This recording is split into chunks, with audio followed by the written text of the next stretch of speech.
क्या आपने कभी सोचा है कैसे हमारे प्राचीन भारतीय ऋषि खगोल विज्ञान की इतनी गहरी और सटीक जानकारी रखते थे?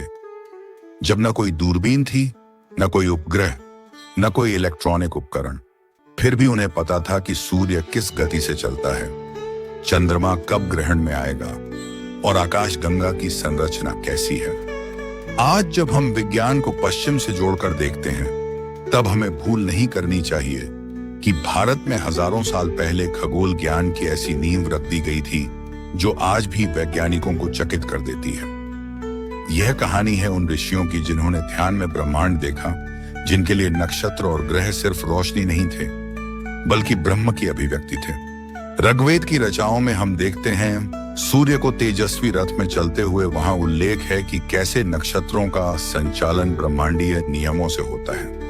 यजुर्वेद में चंद्रमा और तारे केवल देवता नहीं हैं, वे समय के सूचक हैं, दिशाओं के मार्गदर्शक हैं। इन ग्रंथों में वर्णित नक्षत्र मंडल साल भर के महीनों और समय की इकाइयों का गूढ़ विज्ञान आधुनिक पंचांगों की नींव रखता है। अब हम आते हैं एक ऐसे ऋषि की ओर जिनका नाम है अत्रि ऋषि। अत्रि केवल तपस्वी नहीं थे, वे एक वैज्ञानिक थे।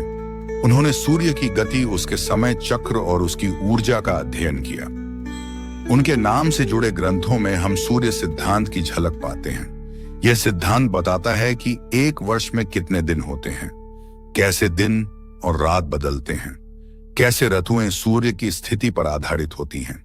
यह कोई कल्पना नहीं थी, यह एक सूक्ष्म और व्यावहारिक गणना थी जिसे उन्होंने हजारों वर्ष पहले आकाश की ओर देखकर अपने ध्यान और अनुभव से स्थापित किया। क्या आपने कभी सुना है कि भारत में प्राचीन काल में विमान शास्त्र का भी ज्ञान था? यह कोई मिथक नहीं बल्कि ऋषि भारद्वाज द्वारा रचित एक वास्तविक ग्रंथ था। विमान शास्त्र में उन्होंने वर्णन किया है कि विमान कैसे उड़ते हैं, किन धातुओं से बने होने चाहिए, उनकी दिशा और गति का संचालन कैसे होता है। और यहाँ सबसे अद्भुत बात है, वहां खगोल विज्ञान का उपयोग किया गया। ग्रहों की स्थिति, वायुमंडल की परतें, यह सब दिशा और उड़ान को नियंत्रित करने में उपयोगी बताया गया। क्या यह महज कल्पना थी या कोई भूली हुई विज्ञान की विरासत? यह प्रश्न आज भी खुला है। पाराशर मुनि केवल ज्योतिषाचार्य नहीं थे, वे खगोल गणना के विशेषज्ञ थे। उनकी पाराशर संहिता में ग्रहों की गति, उनका प्रभाव और काल गणना की बारीकियों का वर्णन है। यह फलित ज्योतिष नहीं बल्कि गणनात्मक विज्ञान था, जिसमें गणित, खगोल और समय का समन्वय था। उनकी गणनाएं इतनी सटीक थीं कि आज भी कई पंचांग निर्माता उनके सूत्रों का पालन करते हैं। हमारे इतिहास में दो ऐसे ऋषि वैज्ञानिक हुए जिन्होंने खगोल विज्ञान को नई ऊंचाइयों तक पहुंचाया, आर्यभट्ट और वराहमिहिर। आर्यभट्ट ने सबसे पहले कहा कि पृथ्वी गोल है और यह अपने अक्ष पर घूमती है। यह बात उन्होंने 5वीं शताब्दी में कही, जब बाकी दुनिया यह मानती थी कि पृथ्वी सपाट है।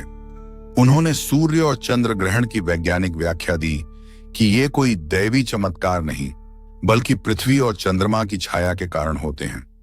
उनका ग्रंथ आर्यभट्टीय गणित और खगोल विज्ञान का अद्भुत संगम है। दूसरे थे वराहमिहिर, जिन्होंने ग्रहों की चाल, सौर मंडल की संरचना और जलवायु परिवर्तन तक की भविष्यवाणी की। उनका ग्रंथ बृहत संहिता आज भी खगोल और वास्तुशास्त्र के लिए मार्गदर्शक माना जाता है। इन ऋषियों ने बिना किसी टेलीस्कोप, बिना किसी कंप्यूटर, सिर्फ अपने ज्ञान, गणना और ध्यान से ब्रह्मांड को समझा। अब चलिए भारत की उन प्राचीन वेधशालाओं की ओर जो केवल पत्थर और धातु से बनी थी, लेकिन जिनकी सटीकता आज के वैज्ञानिक उपकरणों को चुनौती देती है। उज्जैन भारत का खगोलिक केंद्र रहा है। यहाँ से भूमध्य रेखा और समय रेखा का निर्धारण होता था। यहाँ स्थित वेधशाला से नक्षत्रों की गति और काल गणना की जाती थी।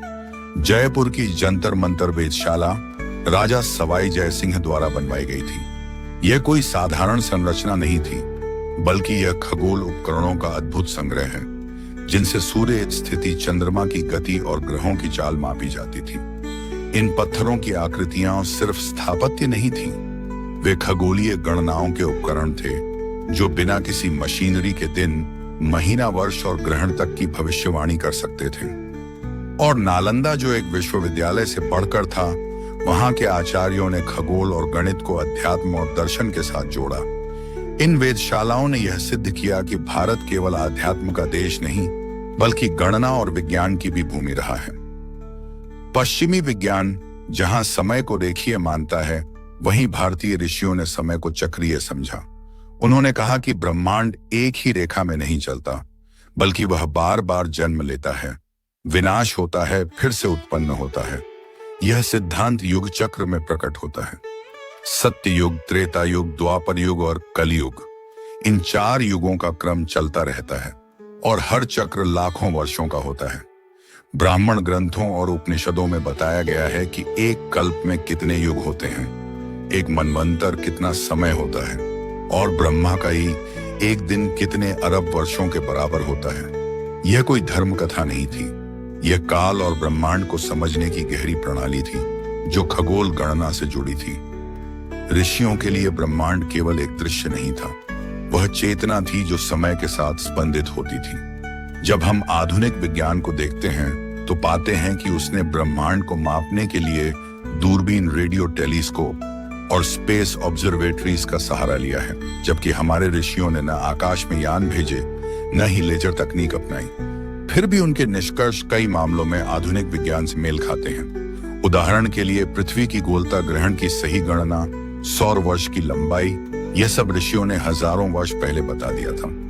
आज हम क्वांटम फिजिक्स में सुपरपोजिशन और चित्त की भूमिका समझने लगे हैं, जबकि उपनिषदों में मन को ही ब्रह्मांड की कुंजी कहा गया है। जहां आधुनिक विज्ञान पदार्थ के मूल कण को खोजता है, वहीं भारतीय ज्ञान चेतना की गहराई में उतरता है। यह तुलना हमें यह नहीं सिखाती कि कौन बेहतर है, बल्कि यह दर्शाती है कि भारत का विज्ञान केवल तकनीकी नहीं बल्कि आध्यात्मिक और समग्र था।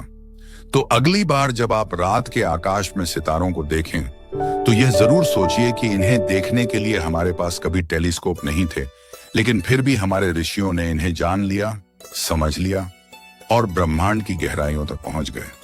वे ऋषि केवल साधु नहीं थे, वे वैज्ञानिक थे, दृष्टा थे, जिन्होंने ध्यान, गणना और साधना से वह खोज की जो आज भी वैज्ञानिकों को चौंका देती है।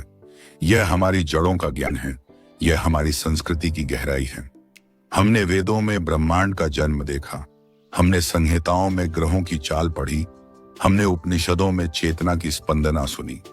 आज समय है फिर से उस ज्ञान को अपनाने का, उस पर गर्व करने का और अगली पीढ़ी को यह बताने का कि हमारे ऋषि केवल धर्म के ही नहीं बल्कि विज्ञान के भी अग्रदूत थे। अगर आप भी मानते हैं कि भारत केवल एक देश नहीं बल्कि एक ज्ञान परंपरा है, तो जुड़िए देशभूमि से, जहां हर वीडियो में छुपा है हमारी जड़ों का गर्व। सब्सक्राइब कीजिए डी